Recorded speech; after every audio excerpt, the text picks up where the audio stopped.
Hoy quiero que todos juntos leamos la Biblia. ¿Eh? Así que vaya al libro de los Hechos.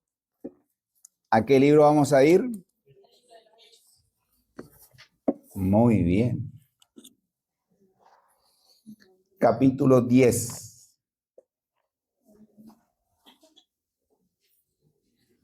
Libro de los Hechos, capítulo 10. Y quédese allí porque vamos a leer algunos versos de ese capítulo. Amén.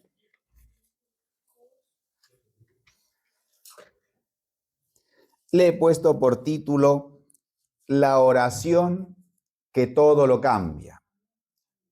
La oración que todo lo cambia. Hay para ti y para mí una oración que puede cambiar todas las cosas. ¿Le gustaría conocerla? Mira, hermanos, el Señor ha venido hablándonos todo este tiempo de formas muy sencillas. Si nosotros prestamos atención a los últimos mensajes, nosotros vamos a poder notar que esa infinita misericordia y amor de Dios nos están dirigiendo a repasar temas que podríamos decir son temas básicos, pastor. Sí, para muchos de nosotros que ya llevamos años caminando en el Señor. Pero nosotros tenemos que notar que el amor de Dios sobrepasa todas las cosas, porque semana tras semana el Señor está añadiendo a esta iglesia personas nuevas. Que a ellos sí es importante que escuchen estas prédicas, estos temas, y aunque yo voy a hablarle de un tema, diríamos, archiconocido, hemos tomado cursos con la pastora, hemos hecho cursos en el Copen, hemos estado meses estudiando sobre la oración, pero hoy yo lo invito a usted a que abra su mente y diga, vamos a recibir esta enseñanza como nueva, como fresca. Algo nuevo el Señor tiene que decirnos. Algunos de los más grandes, vengan y pónganse ahí al medio y me le ayudan a estas nenas a buscar Hechos, porque no lo están encontrando. Estemos atentos a eso. Podríamos poner uno allí y otro allí para que estén buscando y encuentren. Amén. Vamos al texto. Hechos capítulo 10. Vamos a leer desde el verso 1. Amén. Yo le estoy leyendo aquí la Nueva Versión Internacional. Vivía en Cesarea un centurión llamado Cornelio, del regimiento conocido como el Italiano. Él y toda su familia eran devotos y temerosos de Dios, realizaban muchas obras de beneficencia para el pueblo de Israel y oraba a Dios constantemente. Un día, como a las 3 de la tarde, tuvo una visión. Vio claramente a un ángel de Dios que se le acercaba y le decía, Cornelio. ¿Qué quieres, Señor? Le preguntó Cornelio mirándolo fijamente con mucho miedo. Dios ha recibido tus oraciones y tus obras de beneficencia como una ofrenda, le contestó el ángel. Qué maravilla que te digan eso, ¿no? Cuando estás orando. Envía de inmediato a algunos hombres a Jope para que hagan venir a un tal Simón, apodado Pedro. Él se hospeda con Simón el curtidor, que tiene su casa junto al mar. ¿Se podían perder los que tenían que ir a Jope? Imposible. Y sigue diciendo el texto. Después de que se fue el ángel que le había hablado, Cornelio llamó a 2 de sus siervos y a un soldado devoto de los que le servían regularmente. Les explicó todo lo que había sucedido y los envió a Jope. Al día siguiente, la Cesarea marítima, estaba a 64 kilómetros de Jope. O sea que había que caminar un buen trecho. Imaginemos, los despachó como a las 3:30 de la tarde y habían caminado y llegaron al otro día. Por eso el texto está bien cuando dice, al día siguiente, mientras ellos iban de camino y se acercaban a la ciudad, Pedro subió a la azotea ¿A qué? Mira usted, ¿no? Subió a la azotea. Era casi el mediodía, tuvo hambre y quiso algo de comer mientras se lo preparaban, le sobrevino un éxtasis. Vio el cielo abierto y algo parecido a una gran sábana que, suspendida por los 4 puntos, descendía hacia la tierra. En ella había toda clase de cuadrúpedos, como también reptiles y aves. Levántate, Pedro, mata y come, le dijo la voz. De ninguna manera, Señor, replicó Pedro. Jamás he comido nada impuro o inmundo. Por segunda vez le insistió la voz, lo que Dios ha purificado, tú no lo llames impuro. Esto sucedió 3 veces y enseguida la sábana fue recogida al cielo.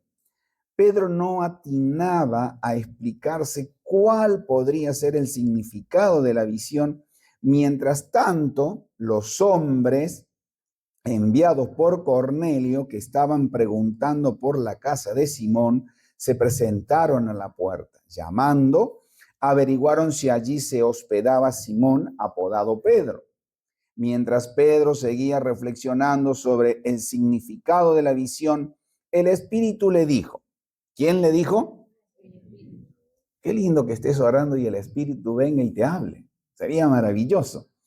Mira, Simón, 3 hombres te buscan. Date prisa, baja y no dudes de ir con ellos, porque yo los he enviado. Pedro bajó y le dijo a los hombres, aquí estoy. Yo soy el que ustedes buscan. ¿Qué asunto los ha traído acá? Hasta allí nomás vamos a leer, amén. Después usted en su casa, léalo completo. Amén.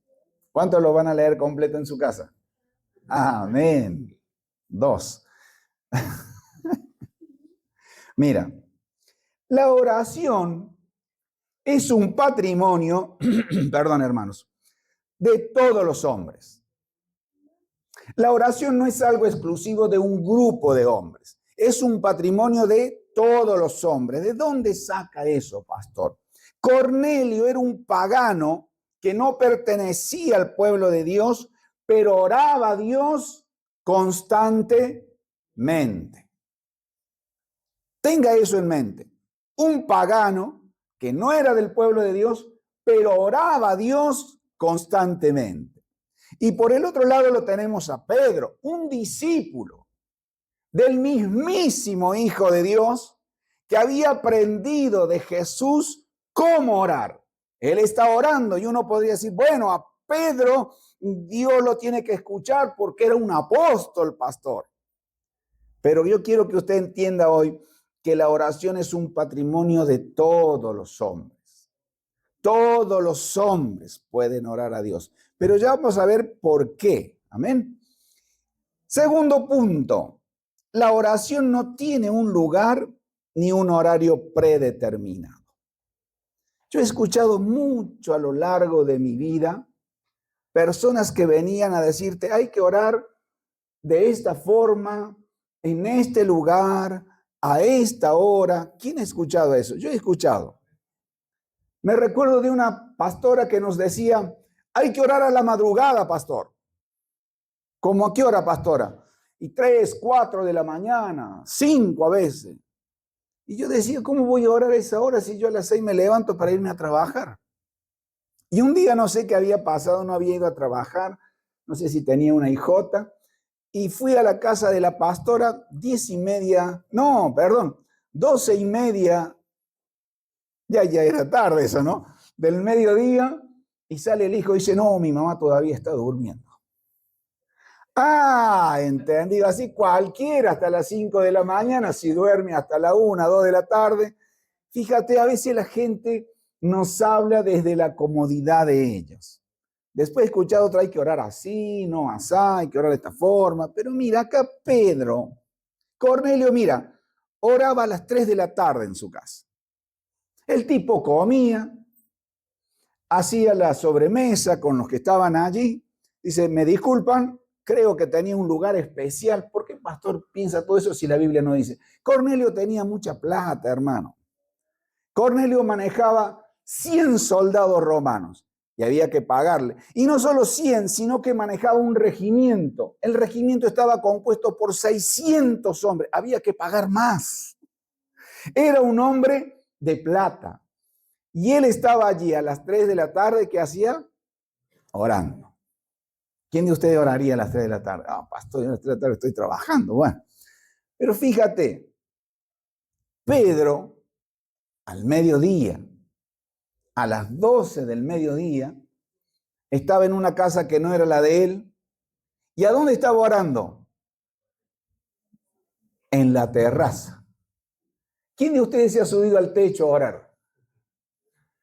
Pastor, es que era así, las casas en ese tiempo eran así, se subía al techo. ¿Por qué estaba en el techo? Y no sé, por qué era tan chiquita la casa que estaban cocinando las mujeres y había mucho ruido, y para no distraerse, ¿dónde estaba orando? En la terraza. Es fino decir en la terraza, ¿no? Estaba en el techo, hermano. Yo trabajo mañana, pero me gustaría andar mañana lunes al mediodía por el barrio y a ver a quién de ustedes lo veo en el techo. Pastor, acá estoy en el techo orando, al mediodía. Mira, no hay lugar y no hay un horario predeterminado para orar. Guárdese eso en su corazón. Pastor, pero a mí me enseñaron, la Biblia enseña otra cosa, que se puede orar en cualquier momento y en cualquier lugar. ¿Estamos todos de acuerdo? Y les comento algo. Hay gente que me ha dicho, pastor, yo tengo que orar en un lugar determinado porque ahí está Dios, la presencia. Mira, Dios no mira el lugar, mira tu corazón. Podés estar en el mejor de los lugares, pero tu corazón ser sucio para Dios. Podemos estar en el peor de los lugares, pero tu corazón es limpio para Dios. Qué belleza, hermano. Sigamos con esto. Y él estaba, Pedrito, allí en el techo, en esa casa que no era suya, y evidentemente no era un lugar como el lugar donde estaba Cornelio, ¿verdad? Él estaba en un buen lugar, en un oratorio tenía en su casa. Tercer punto, las experiencias que se pueden tener al momento de la oración. Y vamos a empezar a chequear cómo son nuestras experiencias al momento de orar a la luz de lo que dice la Biblia. En el caso de Cornelio, él tuvo la visión de un ángel. ¿Cuántos han estado orando y han visto un ángel? Oh, pastor, levantan la mano todos. ¿No han visto nunca un ángel? ¿Ni medio ángel? ¿Ni el pie de un ángel? ¿Ni la parte de atrás de la capita del ángel, si que usa capa? Bueno. ¿A qué les pasa que no ven ángeles cuando oran santos? Y no solamente verlos, sino que el ángel te dé a ti una instrucción clara, precisa y puntual. Imagínese, está orando. Vamos a pegarle a Graciela que ha venido hoy. Está orando Graciela y se le aparece un ángel que nos da miedo cuando aparecen porque se ve que son como grandotes o imponentes. Y le dice, Graciela, y uno queda ahí tirito, mañana irás a este lugar, hablarás con esta persona y le dirás esto, porque él tiene algo para ti. Ella ni sabe y va y al otro día se desata una bendición tremenda. Tenemos que buscar llegar a esas oraciones que lo cambian todo. Amén. En el caso de Pedro es como más sofisticado en la oración. Él dice que tuvo un éxtasis. ¿Qué tuvo, hermano? Yo busqué lo que significa en la teología esta palabra, no ni en la filosofía ni en otro lado. En la teología el éxtasis, del griego éxtasis, significa estar fuera de sí. ¿Quién estuvo fuera de sí cuando oraba? ¿Y ustedes no? Hermano, es un estado espiritual de alteración de la conciencia en el que el creyente se experimenta elevado hacia Dios En esta condición el alma se abstrae temporalmente de la realidad sensible, es decir, de lo que tiene que ver con los sentidos, permitiendo una unión íntima y directa con lo divino. ¡Wow!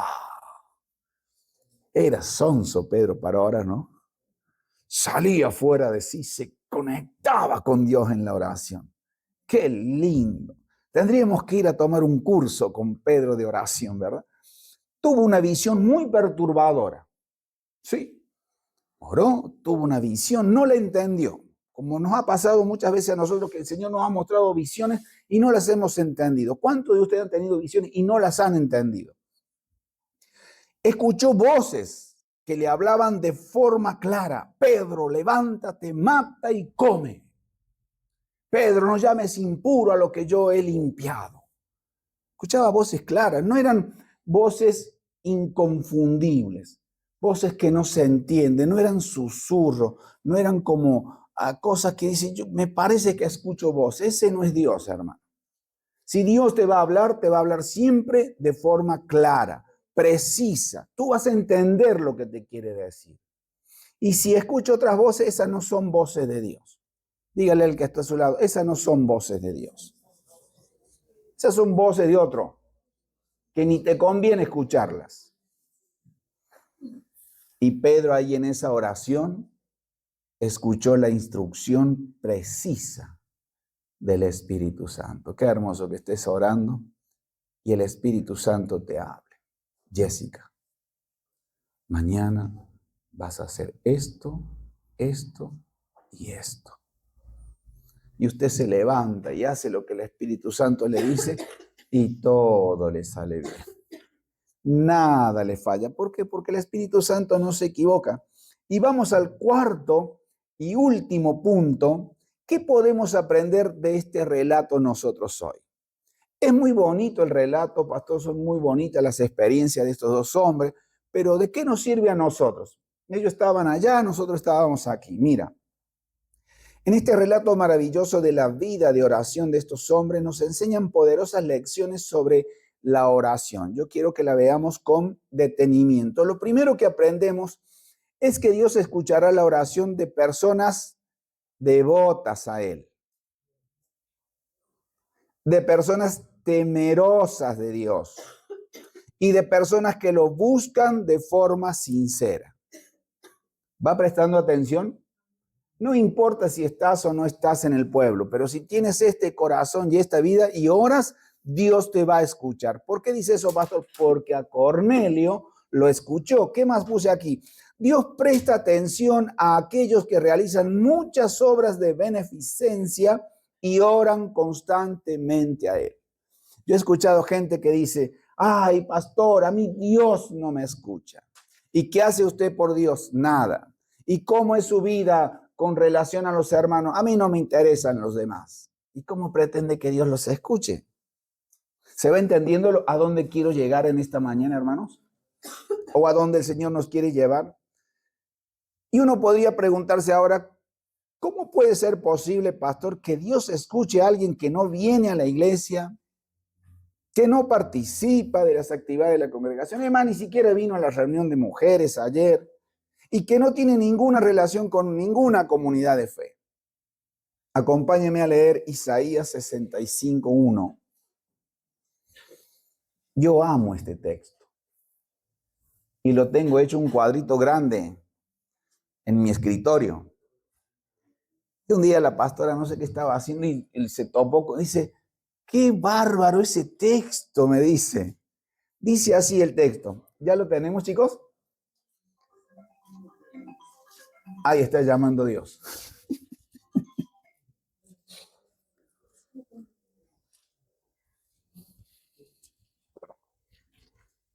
Me di a conocer a los que no preguntaban por mí. Dejé que me hallaran los que no me buscaban. A una nación que no invocaba mi nombre, dije, aquí estoy, aquí estoy.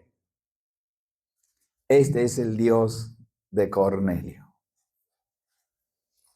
Ya, y usted dice, ¿por qué le impacta? Porque yo era uno de esos, hermano. no lo conocía, no lo buscaba. Y un sábado al mediodía me dijo, aquí estoy, Raúl. Yo soy el que puede sanarte y el que puede librarte. Y estuve horas en esa pequeña iglesia, que estaban en una reunión de oración, llorando frente a ese Señor que se me manifestó. Por eso lo amo tanto a este texto.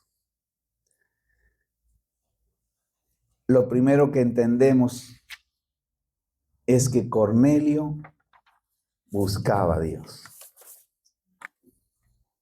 No importa cómo lo hacía, pero tenía un corazón sincero para con Dios. Cornelio era un buscador, una persona pura en su relación con el Señor. De Cornelio podemos rescatar las acciones que nos hablan de su vida espiritual. Porque nosotros podríamos tomar aquí esta lección y trasladarla ahora al mundo, decir, bueno, cualquiera que anda ahí, pastor, puro, de corazón, sincero, buscando a Dios, Dios se va a entender con ellos, le va a hablar. No se confunda. Veamos cómo era Cornelio en su vida. Él tenía devoción. ¿Qué tenía Cornelio? Devoción. Y traduzca ese texto. Teológicamente hablando, la devoción es la disposición interior, la prontitud y voluntad firme de entregarse totalmente a Dios y su servicio. ¿Encontramos gente allá afuera así? ¿Y encontraremos aquí adentro? Me parece que a veces no. Proviene del latín devovere, que es consagrarse o prometer mediante voto, por lo que implica un acto de entrega sacrificial. Todo el creyente se rinde a la voluntad divina. Ese era Cornelio. No estaba en la iglesia, pero estaba entregado a Dios. Y usted vaya preguntándose, ¿yo estaré entregado? ¿Será por eso que Dios no escucha mis oraciones? ¿Y qué más tenía Cornelio? Temor a Dios. Vamos a definir este término.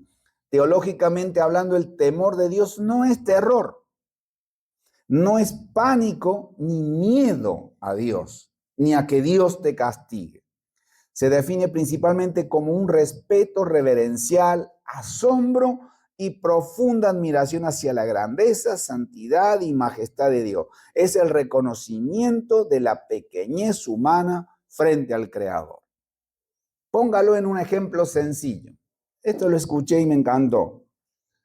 Había un señor que se había convertido. Entonces ahí está con la muchachada y le dice un muchacho, toma, fumate un pucho. Y él dice, no voy a fumar, dice, porque a mi papá no le gusta. Ah, pero tu papá no te ve, dice, fumate un pucho igual. No, dice, yo no voy a hacer algo que a mi papá lo moleste, lo incomode. Y dice, otro que estaba allí, dice, pero si vos no tenés papá, tu papá murió, ¿de qué papá hablas?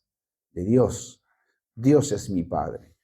Y yo no puedo hacer nada que a Dios no le guste. Eso es el temor a Dios. ¿Se entiende, hermanos? ¿Queda claro, Nancy? Maravilloso ese. Súper genial. ¿Se da cuenta? No hago nada por temor a Dios. No, porque no quiero ofenderlo a Dios. Es tan grande mi amor, mi devoción, mi entrega, que yo no quiero hacer nada que a Él le moleste. ¿Y qué más? Era un grande Cornelio. ¿Qué más tenía Cornelio? Obras de beneficencia. Las obras de beneficencia son acciones, donaciones o ayudas voluntarias orientadas a asistir a personas necesitadas o vulnerables. Su objetivo principal es procurar el bienestar físico, material o moral del prójimo sin esperar nada a cambio. Empecemos a hacer esas obras. Aquí hay gente que las necesita y aún afuera hay gente que también las necesita. Hagamos esas obras. Son obras de las cuales Dios no se olvida, Graciela. Porque el ángel le dice, tus obras estaban todas registradas para Dios. El día que diste, el día que ayudaste, el día que extendiste tu mano, el día que le dijiste, hoy estoy contigo, te voy a ayudar, yo te voy a dar una mano en esta situación. Tremendo, ¿no? Pero, ¿qué más hacía Cornelio? Podríamos quedarnos con Cornelio solo, ¿verdad? Cornelio, mire, oraba a Dios constantemente. No había leído las cartas de Pablo, porque Pablo en una de sus cartas dice, orad sin cesar. Él, sin haber leído las cartas de Pablo, él ya oraba sin cesar, constantemente, Nati. Orar constantemente no significa repetir frases todo el día. Decir, ay, bueno, voy a estar repitiendo como loro una frase y voy a estar todo el día ahí repitiendo, porque estoy orando constantemente. No, no es eso, eso no es. Ni es que usted viva de, ay, bueno, pastor, voy a estar todo el día ahí de 24 horas, 20 horas, arrodillado al lado de la cama, orando. Tampoco es eso. Entonces, ¿qué es orar constantemente, pastor? Es mantener una actitud continua de conexión, de confianza y dependencia hacia Dios, haciendo que tu vida misma, tus acciones, tus pensamientos, tus decisiones se conviertan en una conversación ininterrumpida con Dios. ¿Se entendió? ¿Cómo oro constantemente? Usted se levanta en la mañana y le dice, gracias, Señor, por este día en el que tenemos hoy. Ya está orando. Usted llega a la iglesia. Gracias, Señor, porque tengo una iglesia donde puedo venir los domingos a adorarte junto con los hermanos. Y ahora usted vuelve a su casa. ¿Ya tienen la comida lista las mujeres o tienen que prepararla? Y van a llegar, Sandrita, gracias, Señor, porque hoy vas a bendecir mis manos y me voy a mandar una comida que se van a chupar los dedos. Y después dice, mamá, te salió como nunca esta comida. Y cuando termina, dice, y queda todo ahí sucio, con grasa. Gracias, Señor, por dar la fuerza para lavar los platos. Y lava los platos, y vienen los chicos y le ayudan. Y duerme la siesta, y se levanta de la siesta. Gracias, Señor, porque he recuperado la fuerza, me siento carga. Y constantemente está hablando con el Señor. Eso es una oración constante y continua, donde usted tiene que tomar una decisión, ora, tiene que hacer algo, ora, tiene que ir a un lugar, ora, tiene que ver la tele y ora, tiene que hacer esto, aquello, ora, siempre está orando, siempre está dependiendo de Dios, hace que su vida sea una conexión continua con Dios. ¿Cuántos hacen esto? Todos, pastor, hacemos esto. Muy bien, muy bien. Cornelio nos enseña el camino hacia una vida de oración que todo lo cambia. ¿Qué nos enseña? Vamos a repasarlo. ¿Se anima? Tenemos que ser personas de devoción, personas temerosas a Dios, personas con obras de beneficencia y tener una vida de oración. Hace muchos años leí una frase que a mí me encantó y decía esta persona en el libro, no me hables de tiempos de oración. ¿Viste esa gente que dice, ay, pastor, me levanté, Gustavo, oré desde las 7 hasta las 10. Y dice, Gustavo, ¿cómo hace? Todos los días, Gustavo, de las 7 hasta las 10. ¿Y usted trabaja, hermano? No, soy mantenido. Está orando poco, entonces. ¿Qué va a orar Gustavo de las 7 hasta las 10 y a las 7 sale de su casa para irse a trabajar? Por eso, prestemos atención a quién estamos escuchando. ¿Sabe, Nati? Usted presta atención a quién le dice que ora así, asá. Preste mucha atención. Y el escritor del libro decía, háblame de una vida de oración. ¡Apa! Si a mí no me vengan los momentos que ora, decía el libro. A mí hábleme de cómo es su vida constante y permanente de oración. Decile al que está a tu lado, acá se va, hermano. Tenés que tener una vida de oración. Vamos. Fuerte ahí. Tengan vida de oración. No se animan a veces, no, que ¿sabes? Si pierda la amistad con el hermano. Pierda la amistad con el hermano. Dígale, tenemos que tener vida de oración. La vida, ¿por qué tenemos que tener vida de oración, Jessica? Porque la oración de Cornelio estaba en otro nivel. Cada vez que él entraba, Dios lo llevaba para decirle, mira, Cornelio, tengo un propósito, quiero hacer algo y vas a hacer esto, esto y esto para que mi propósito se cumpla. ¿Y cuál era ese propósito, pastor? Era un propósito tremendo. Vayamos al texto de nuevo. Vamos a leer del 44 al 47. Primera, Santi, mami. Ay, Señor mío. Hechos 10, así es. Les cuento que estaba repasando, me dio un ataque, hermanos. Quedé tiritando desde los hombros hasta los pies. Raúl estaba en la cocina, en el comedor, digo, puede ser que no me haya escuchado, mijo. Pero acá estoy de pie, hermano, no. Y le digo, estás enojado, diablo inmundo. Estás enojado porque el Señor nos ha revelado por su palabra cómo vamos a vivir una vida de tal manera que ahora sí las cosas van a cambiar. Yo quiero esa oración. Yo quiero ese nivel de oración. Yo quiero ajustar todo lo que tenga que ajustar en mi vida para que cada vez que hable el Señor me diga, aquí estoy. No empecé a decir, Señor, amado mío, y Él dice, aquí estoy. ¿Qué necesita, Raúl? ¿Usted quisiera esa oración? Sí. Mira el propósito. Mientras Pedro, lo había ido a buscar a Pedro, vamos a contar la historia. Pedro volvió, se presentó y le dice, Cornelio, aquí estamos todos. Había traído a los familiares, a los amigos, había llenado la casa, Cornelio. Era un caserón, había un montón de gente. Y dice, ¿tienes algo que decir? Dilo, Pedro. Y así ahí enganchamos en el texto. Mientras Pedro estaba hablando, el Espíritu Santo cayó sobre lo que estaban escuchando el mensaje. Los creyentes judíos que vinieron con Pedro estaban asombrados porque el Espíritu Santo se había derramado como un don sobre los que no eran judíos. Los escuchaban hablar en lenguas y alabar a Dios. Entonces Pedro le dijo, ¿puede acaso alguien atreverse a no dejar que estos sean bautizados en agua? Ellos han recibido al Espíritu Santo al igual que nosotros. Le faltaba la salvación a Cornelio. Y ese día el Señor salvó su familia, sus parientes y sus amigos más íntimos. ¿A quién de los que están aquí le falta que el Señor salve a sus parientes? A sus amigos. ¿Y cuánto estamos luchando porque un pariente amado nuestro sea salvo? Bueno, hoy el Señor te está dando la clave. Acomoda tu vida y ora de tal manera que Él lo haga. ¿Estamos? Cornelio, por su vida devota, por su búsqueda de Dios y por su estilo de vida de oración, consiguió la salvación para su familia, sus parientes, sus amigos más íntimos y para él mismo. Esta es la oración que todo lo cambia. Una vida de oración respaldada por una vida de devoción sincera con Dios.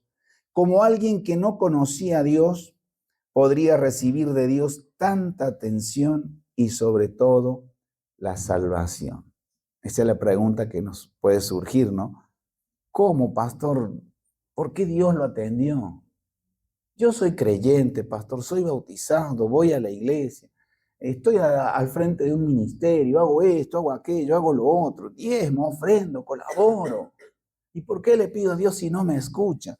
Porque quizás en alguno de esos puntos tu vida todavía está desajustada. Vamos a hacer todos los ajustes en nuestra vida para que cuando nosotros oremos, nuestra oración cambie las cosas. Y mira, según lo leemos en este pasaje, Dios tuvo la iniciativa de la salvación de toda la casa de Cornelio. No sabemos qué oraba Dios, no sabemos qué le pedía, pero ese día dijo el Señor, hoy voy a salvar a toda tu familia. Dice, pero hay un problema, Cornelio, vos no conocés el mensaje. Pero allá en Jope, a 64 kilómetros, hay uno que sí lo conoce. Está lleno de mi espíritu. Anda, tráelo. Vive acá, lo vas a encontrar, se llama así, y encima tiene un apodo. Y le dijo hasta el apodo. Y ellos fueron y lo trajeron. Y él les reveló el mensaje de salvación.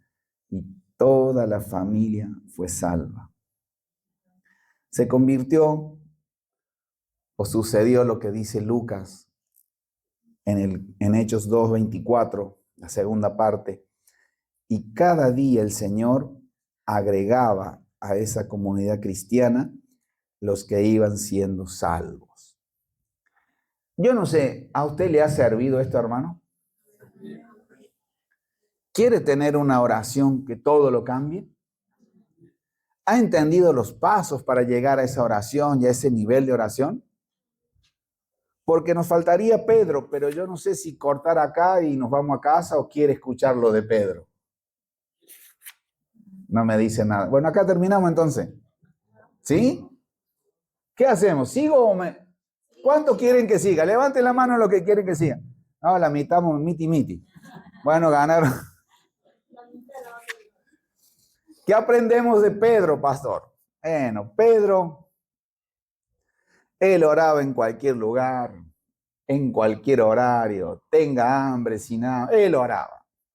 Bueno, pastor, pero Pedro era una persona que había estado con Cristo, había hecho un curso en vivo y en directo de cómo orar y cómo orar bien. Pero Pedro también fue el que escuchó a Jesús cuando le dijo, velad y orad para que no entréis en tentaciones. El espíritu de la verdad está dispuesto, pero la carne es débil. Cuando le decía el Señor, oren, acompáñenme, y se dormían. Y volvía el Señor y seguían durmiendo y decían, ¿hasta cuándo vas a dormir, Pedro? Y luego él se dio cuenta, aprendió de una forma muy dura el costo de no obedecer al Señor. Porque cuando fue tentado y no estaba orando, él lo negó a Jesús. Pero cuando llegamos a sus cartas, un Pedro ya sanado, un Pedro que ya ha ido a otro nivel en su relación con Dios, mire lo que nos dice en Primera de Pedro 3:7. Él nos dice, llegando al final de ese verso, así nada estorbará las oraciones de ustedes. Pedro decía, tengan cuidado porque hay cosas que van a estorbar sus oraciones. Y en ese sentido estaba hablando de nuestra relación con las esposas. Si no está bien la relación y nos hemos llevado en medio a las patadas y hemos tenido un día de mucha discusión cuando nos presentamos a orar, ese es un estorbo que va a hacer que Dios no nos escuche. Estaba hablándole a los hombres, pero creo que también va por las mujeres. ¿Y qué dice en Primera de Pedro 4:7? Me encantó porque es en el 3:7, en el 4:7 y en el 5:7. En el 4:7 dice, así que para orar bien, manténganse sobrios y con la mente despejada. No vaya a orar cuando su mente está confundida. Cuando has pasado por una situación fea, no vaya a orar porque, ¿qué va a pasar, pastor? Puede pasar cualquier cosa. Y en Primera de Pedro 4:7 él nos dice, así que, 5:7. Se los traigo de la traducción en lenguaje actual. Así que pongan sus preocupaciones en las manos de Dios, pues Él tiene cuidado de ustedes. ¿Cómo pongo yo todas mis preocupaciones en las manos de Dios, pastor? Orando. Orando. El viernes rendía Ruth la última materia y subimos al auto y oramos por el viaje. Cuando terminamos de orar por el viaje, oramos por la materia. Y yo le decía, Señor, que sean preguntas fáciles. Ella se ha preparado, y ella iba a ir repasando, papi, me faltó esta parte de la unidad, y se hacía un problema. Y cuando llegué, me puse a orar. Señor, que le toquen personas que le den todo, porque por ahí no, que el documento, que la ficha, que esto, que esté todo. Dice, papi, ya entré, dice, está todo bien. Dice, pero acuérdate que tengo para 2 horas. Mira el reloj. Bueno, yo como a la media hora me empecé a dormir. Y me dormí. Cuando siento, hermano, los 35 minutos, me asusté. ¿Quién era? Papi, ya terminé. Facilísimo. Facilísimo. Es más, lo revisé 3 veces a las 20 preguntas. Dice, tuve duda en 2 nomás, me dice. Pero eran de medio punto, así que me sacaré un 9. Y venía y dábamos gracias, porque pudo hacer el examen, porque llegó a tiempo al examen. Y yo siempre aprendí esto, hermano, usted tiene que darle gracias a Dios por lo que le pide, como que ya se lo dio. Gracias por el 10 que se va a sacar mi hija en su última materia de su carrera, Señor. Ay, papi, dice, pero todavía no tengo el resultado. Gracias, Señor, por el 10 que se va a sacar mi hijo. Pero papi, pero gracias, Señor, no seas tan ansioso. No, le estoy dando gracias a Dios porque yo sé lo que Dios va a hacer con tu examen. Amén. Y de ahí nos fuimos a tomar un café para festejar. ¿Cómo era la oración de Pedro que todo lo cambiaba? Tenemos que quitar de nuestras vidas todo aquello que la puede estorbar. Quite de su vida todo aquello que puede hacer que su oración sea inútil, que su oración sea ineficaz, que su oración se vuelva algo sin valor y que termine siendo una práctica religiosa sin ningún sentido. Yo he escuchado y yo he orado de esta forma muchas veces, hermanos. Que cuando terminé de orar, dice, ¿qué hice? Porque claro, había un estorbo, algo que yo no quité. Entonces mi oración a Dios se volvió en algo inefectivo, que no sirvió para nada. Y segundo, dice, al momento de orar, estemos sobrios con la mente bien despejada. Y a veces queremos orar cuando hay una cosa dando vuelta en nuestra cabeza. Y me pongo de ejemplo, y un día iba orando, me pidieron una oración, ora por esto. Y empecé a orar a los 3 meses, ¿pero estás orando o estás enojado con Dios? Y me di cuenta, hermano, que si nosotros no estamos sobrios, no tenemos la mente despejada, podemos orar cualquier cosa. Podemos terminar renegando con Dios. Podemos terminar haciendo una oración que acusa al otro. Pedro nos enseña, quiten los obstáculos, tengan la mente despejada. Y lo último que nos decía, mira, hermano, traigamos a Dios todo eso que nos roba la paz. ¿Cuántas veces usted ha sentido que le falta paz? O a mí nomás me pasa. ¿A vos te pasa, Nancy? Sí. ¿A quién más le pasa? ¡Apa! Entonces, es para nosotros esta palabra. Porque Pedro nos muestra que Dios es el depositario de todas nuestras preocupaciones. Llévele a Dios su preocupación en oración. De todas nuestras ansiedades, de todas nuestras inquietudes, de todos nuestros desasosiegos, de nuestros desvelos, de nuestras dudas, de nuestras incertidumbres, de nuestras vacilaciones, de nuestras inseguridades, de nuestros problemas, de nuestras perplejidades, de nuestras indecisiones, de nuestros titubeos. Todo eso que te pasa, contáselo al Señor. Decir, Señor, tengo esto, esta duda, este problema, esta dificultad, la pongo en tus manos.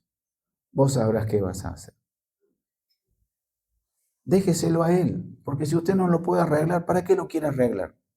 Se va a enfermar, se va a poner mal, y le van a pasar un montón de cosas. Va a tomar decisiones equivocadas, después se va a arrepentir de las decisiones que tomó. Lleve todas esas situaciones a Dios. Y busque siempre, después de orar, estar en paz. Si usted ve que sigue el problema, siga orando. Pastor, sigo orando y sigo orando. Y sigo orando, y sigo orando, y sigo orando, hasta que usted termine de orar y cuando vuelva, diga, ya no tengo más esa preocupación. Ahí, verdaderamente le has entregado tu problema al Señor. Entonces ahí, en paz, podés orar y el Señor va a permitir que tengas una oración que todo lo cambie. Yo quiero esa oración. Le digo, Señor, quiero prepararme esta semana para llegar a ese nivel de oración. Ahora vamos a concluir. Venimos bien. La oración que todo lo cambia sí existe. Y es un nivel de oración que sí se puede alcanzar porque algunos hombres del pasado la experimentaron. La oración que todo lo cambia puede provenir de hombres gentiles, paganos, pero que aman y buscan a Dios de forma sincera.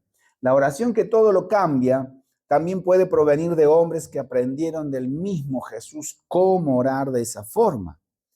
Para alcanzar el nivel de la oración que todo lo cambia, debemos ser personas con una profunda devoción a Dios, con vidas temerosas de Dios, con obras de bondad por los demás necesitados y sobre todo tener una vida de oración constante. La oración que todo lo cambia se alcanza cuando de nuestras vidas quitamos todos los obstáculos que pueden impedir nuestras oraciones. cuando procuramos tener una mente despejada al momento de orar. Y este nivel de oración es el resultado de saber colocar en Dios todas nuestras preocupaciones mediante la oración. La oración que todo lo cambia, siempre y en todos los sentidos buscará cumplir el deseo de Dios. Es un nivel de oración prácticamente interconectado entre aquellos que necesitan la salvación que Dios ofrece y aquellos que tienen el mensaje preciso de parte de Dios para conducirlo a la salvación mediante el glorioso mensaje del Señor Jesucristo. La oración que todo lo cambia es el resultado de una vida de prácticas devocionales personales y espirituales que nos colocan al servicio del Evangelio. Hasta aquí el mensaje. ¿Aprendió algo, hermano?